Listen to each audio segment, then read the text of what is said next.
आज चर्चा का विषय है, क्या 2024 के लोकसभा चुनाव में राजद एम-वाई समीकरण बरकरार रखेगी। हम एक एक करके चर्चा करते हैं। 2019 के लोकसभा चुनाव में जहां राजद मुस्लिम उम्मीदवार 5 उम्मीदवार को प्रत्याशी के तौर पर उतारा था, यही 2024 के लोकसभा चुनाव में मात्र 2 उम्मीदवार को उतारा है।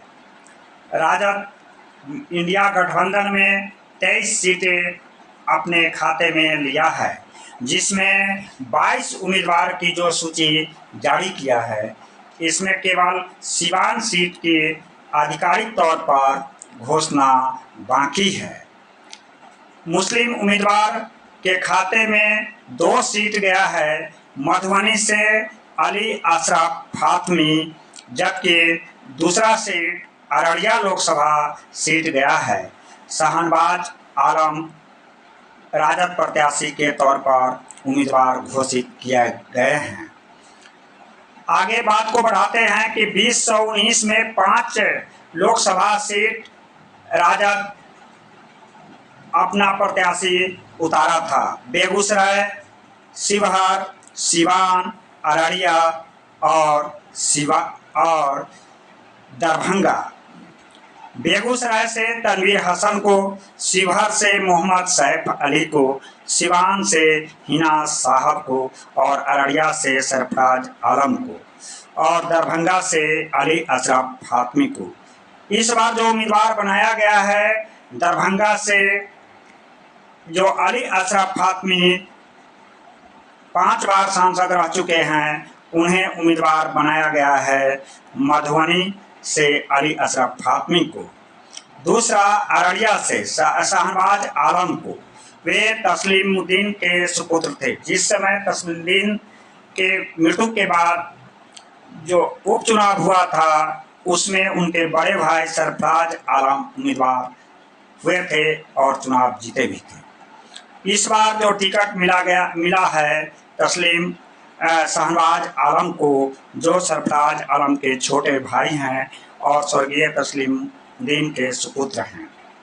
अब यह दोनों भाई के तकरार में यह सीट निकाल पाते हैं, यह राजद उनके लिए एक अग्नि परीक्षा होगी। दूसरी तरफ अशरफ अली फातमी, जो दरभंगा से लगातार कई एक बार सांसद रह चुके हैं, उन्हें मधुबनी से उम्मीदवार बनाया गया है। आपको बताते चले कि बिहार की जो जनसंख्या है, इसमें 19% मुस्लिम है और 12 यादव मतदाता है। यादव उम्मीदवार 8, मुस्लिम उम्मीदवार 2। अब इस पर एम-वाई समीकरण बरकरार रह पाएगा या नहीं, यह राजद के सोशल इंजीनियरिंग के माइंड कहे जाने वाले लालू यादव, जो राजद के राष्ट्रीय अध्यक्ष हैं, और युवा नेता तेजस्वी यादव, यह दोनों मिलकर के क्या वाई समीकरण किस तरह से बरकरार रखेंगे, पार्टी टीम क्या कहती है, हम एक एक करके विचार करेंगे। आगे जो पिछला अब उतरा दिल दिखाए हैं यादव उम्मीदवार के प्रति, पिछला जो 2019 लोकसभा चुनाव हुआ था, इसमें जहां 5 उम्मीदवारों को प्रत्याशी के तौर पर उतारे थे, इस बार 2024 के लोकसभा चुनाव में 8 उम्मीदवार को मैदान में उतारे हैं। सारण रोहिणी आचार्य, जिनका सीधा मुकाबला भारतीय जनता पार्टी के उम्मीदवार राजीव प्रताप रूढ़ी से है। बांका जयप्रकाश नारायण यादव, दरभंगा ललित नारायण यादव, पाटलिपुत्रा मीसा भारती, जो लालू प्रसाद यादव की सुपुत्री है। जहानाबाद सुरेंद्र यादव, जिनकी लड़ाई चंदेश्वर प्रसाद चंद्रवंशी से है। सीतामढ़ी अर्जुन राय, सीतामढ़ी से अर्जुन राय राजद के प्रत्याशी हैं, जिनका सीधा मुकाबला जेडीयू उम्मीदवार विधानसभा अध्यक्ष देवेश चंद्र ठाकुर से हैं। वे 22 वर्ष से यहाँ तिरहुत स्नातक क्षेत्र से जीतते आए हैं। इन दोनों में अर्जुन राय पर विश्वास किया है, जो 5 साल यहाँ सीतामढ़ी क्षेत्र से पूर्व में भी सांसदी कर चुके हैं और विगत 10 वर्षों से वे दो बार चुनाव भी लड़ चुके हैं। उनका मुकाबला वर्तमान विधानसभा अध्यक्ष देवेश चंद्र ठाकुर जेडीयू प्रत्याशी से है। आगे चलते हैं। वाल्मीकि नगर से दीपक यादव, वाल्मीकि नगर से राजद बनाया है दीपक यादव को, जो उत्तर प्रदेश के बाहुबली नेता डीपी यादव के दामाद हैं। आगे उम्मीदवार बनाए हैं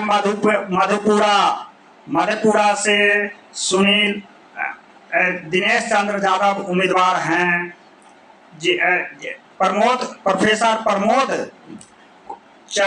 प्रोफेसर कुमार चंद्रदेव, जिनका मधेपुरा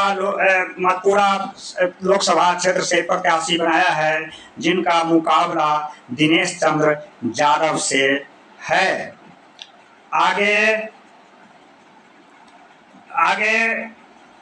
मधेपुरा से प्रोफेसर कुमार चंद्रदेव, जिनका सीधा मुकाबला दिनेश चंद्र यादव से है। आगे दलित में 6 सीटें बिहार में है, जिसमें 3 सीट पर राजद अपने खाते में लिया है सीट। हाजीपुर से शिवचंद्र राम, गया से सर्वजीत कुमार और जमुई से अर्चना रविदास हैं। कुशवाहा की बात कर लें तो पहला मुंगेर से अनीता देवी महतो, औरंगाबाद से श्रवण कुमार और उजियारपुर आलोक मेहता।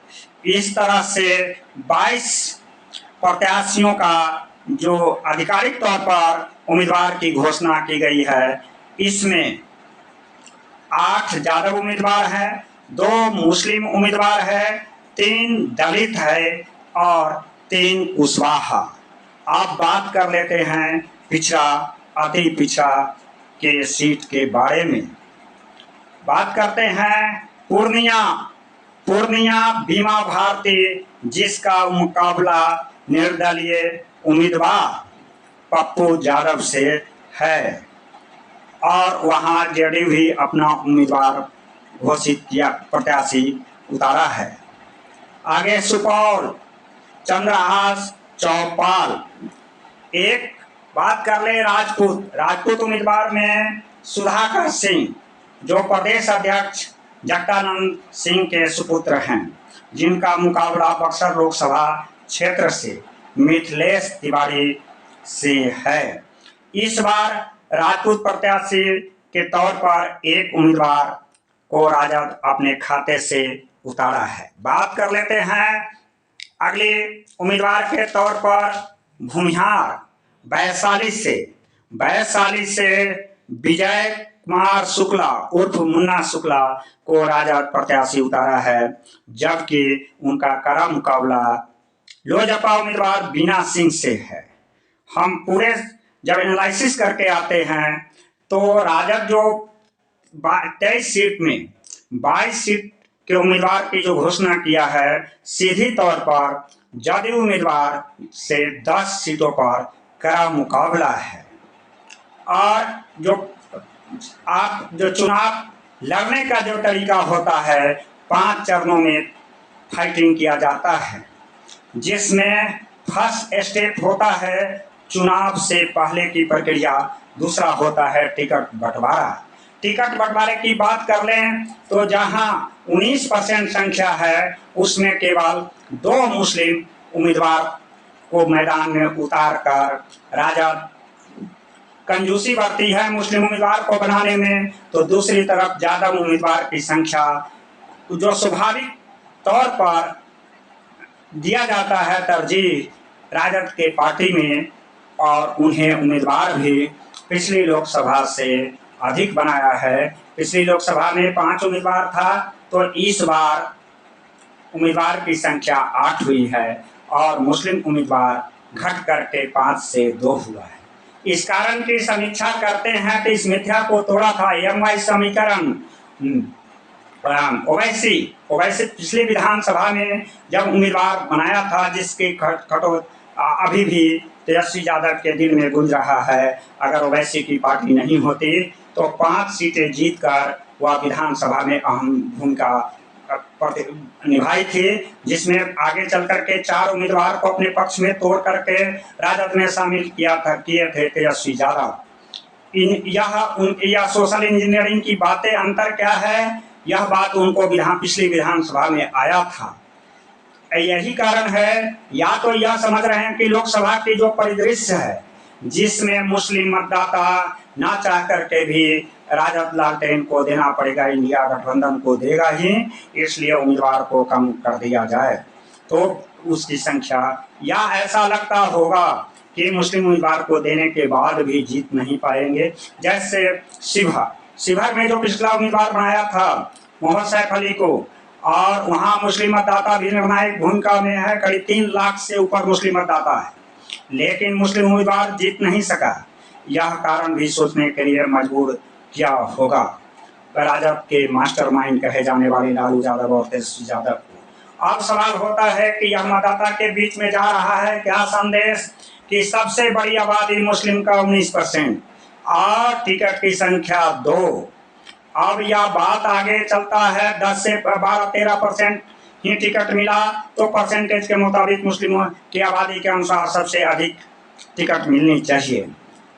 अब गठबंधन की बात कर लें तो आपको पता है कि 26 सीटें मिली थी राजद के कोटे में, और 26 में से 3 सीट मुकेश सहनी को दिया गया है, और कांग्रेस की खाते में 9 और 5 वामपंथी पार्टियों के बीच में, जिसमें विभिन्न घटक दल शामिल हैं।